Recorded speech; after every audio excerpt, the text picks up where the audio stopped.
membersihkan mental dengan meditasi. Boleh saya memberikan komentar? Membersihkan mental, membersihkan pikiran, meditasi itu juga konsekuensi logis, bukan pilihan sukarela. Mengapa? Karena semua ucapan, semua perbuatan, semua keinginan, semua rencana, semuanya berasal dari pikiran kita. Anda bisa mengendalikan ucapan, mengendalikan perbuatan. Tapi kalau pikiran tidak dikendalikan, dibiarkan, tidak akan pernah berhasil. Mengendalikan ucapan, mengendalikan perbuatan, begitu lagi, melanggar lagi, begitu lagi, melanggar lagi. Saya ini kok sulit ya Bante mengendalikan diri sendiri. Ya memang sulit, karena sumbernya dibiarkan. Sumbernya mana? Sumbernya pikiran itulah. Semua keinginan, rencana dari yang paling kecil sampai yang kompleks datangnya dari pikiran. Sore ini hari Minggu tanggal 15 mulai jam 5 ada pejangan Dharma di Dharma Suci.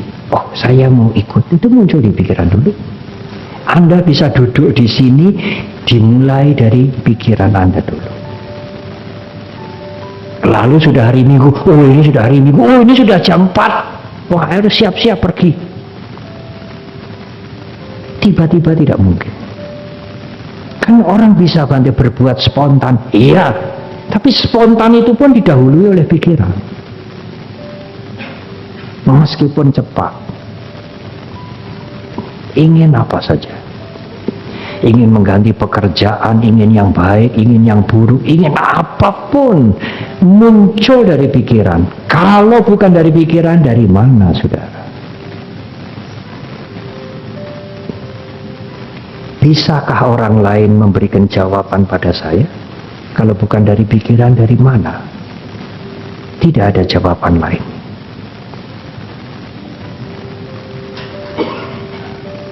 Selesai wajangan Dharma ini, saudara mau langsung pulang? Ya Bante, saya mau langsung pulang. Itu sudah ada di pikiran Anda dulu.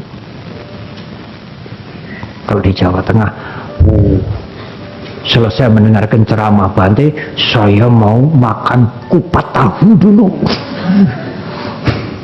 Itu juga ada di pikiran dulu. Muncul di pikiran dulu, baru keluar mencari kupat tahu. Makan baru pulang. Apa yang tidak lewat pikiran Ibu Bapak Saudara? Apa? Tidak ada. Oleh karena itu, mengendalikan pikiran sebetulnya tidak bisa ditawar. Keharusan, kalau tidak mau menggunakan kalimat konsekuensi logis, keharusan moral untuk mengendalikan pikiran, membersihkan pikiran, mengarahkan pikiran yang benar, mengendalikan pikiran. Karena semua perilaku, tingkah laku, sepak terjang, rencana, cita-cita, keinginan muncul dari pikiran. Kalau bukan dari pikiran, dari mana? Karena itu membersihkan pikiran, memanage pikiran kita tidak bisa dihindari. Kalau pikiran mulai bersih, maka akan timbullah kearifan, wisdom, kebijaksanaan. Dalam bahasa Pali Panya, dalam bahasa Sanskerta Prajna. Kalau kearifan, kebijaksanaan itu sudah muncul dari pikiran yang mulai bersih karena meditasi, Anda akan mudah menyeleksi keinginan, mudah sekali. Kearifan, kebijaksanaan tidak semata-mata dari mendengar ceramah, membaca buku. Itu pengetahuan intelektual. Kalau kotoran batin, kalau pikiran masih gemuruh, tidak pernah meditasi, pengetahuan intelektual itu tidak banyak menolong. Tahu itu buruk, dilakukan aja. Tahu itu nanti kena KPK, urusan nantilah. KPK itu kan masih kalah dengan akibat karma. Kalau akibat karma belum berbuah kan belum kena KPK. Ya kalau belum berbuah, kalau sudah berbuah bagaimana? Pengetahuan intelektual itu kadang-kadang bahkan sering tidak mempan untuk menghadapi nafsu keinginan. Kalau nafsu keinginan mulai padam, tentu persoalan akan berkurang.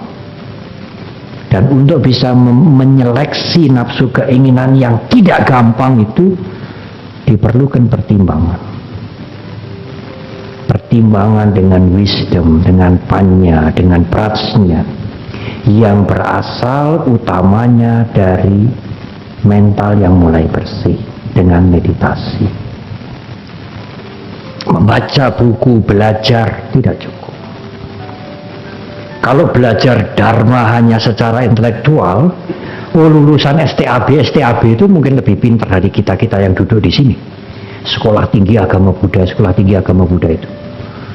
Apalagi mungkin tidak hanya S1, sudah master ya. Oh, dia mengerti Dharma bagus sekali, lebih bagus dari kita.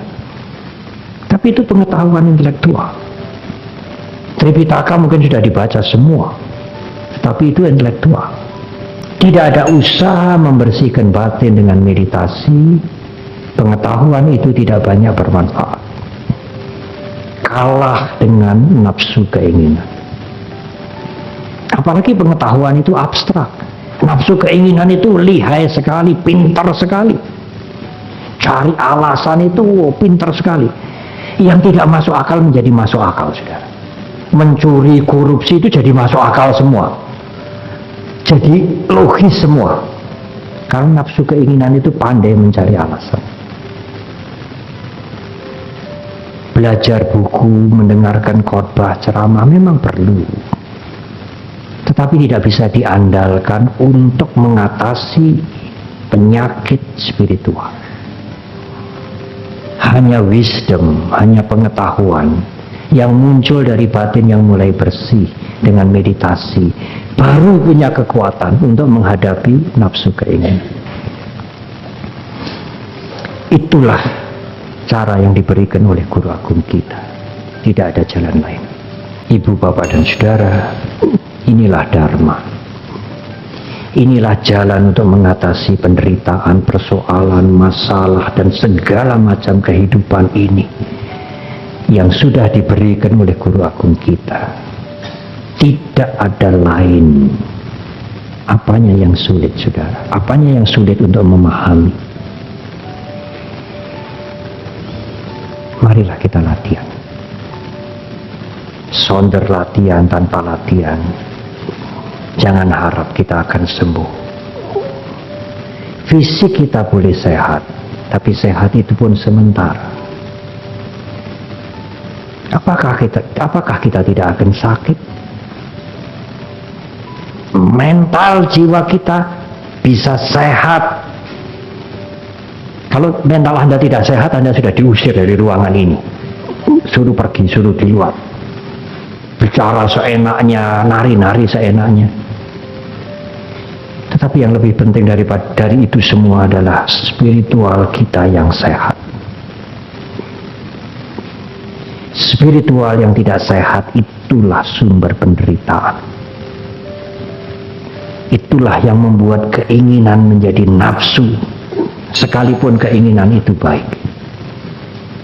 Dan nafsu keinginan itulah awal penderitaan. Siapa yang membuat penderitaan? Kita sendiri. Siapa yang membuat kita tidak menderita? Kita sendiri, saudara. Dan Guru Agung kita sudah memberikan cara bagaimana mengatasi penyakit spiritual itu. Memang tidak radikal, tetapi harus dimulai sekarang. Kalau Anda tidak memulai sekarang, nanti penyakit spiritual itu menjadi kronis. Kalau penyakit spiritual itu menjadi kronis, itu lebih sulit lagi disembuhkan. Seperti sakit-sakit fisik yang tidak bisa disembuhkan, kronis ya. sulit disembuhkan. Demikian juga sakit spiritual kita. Kita harus mulai sekarang. Memang nafsu keinginan kita belum sempurna kita atasi, tetapi paling tidak kita mengurangi. Nafsu keinginan makin berkurang. Selektif. Mempunyai keinginan tetapi diseleksi, ditimbang dulu dengan benar. Nafsu keinginan yang berdasarkan panya, berdasarkan wisdom, tidak akan membawa penderitaan. Tetapi nafsu keinginan yang menjadi nafsu karena ada keserakahan, ada kebencian, akan menjadi penderitaan. Dan mari kita memulai mengatasi diri kita sendiri dengan mengendalikan perilaku, mengendalikan pikiran kita dengan meditasi, sehingga muncul kearifan, sehingga bisa menyeleksi keinginan kita, mengurangi penderitaan. Hidup kita akan lebih bahagia.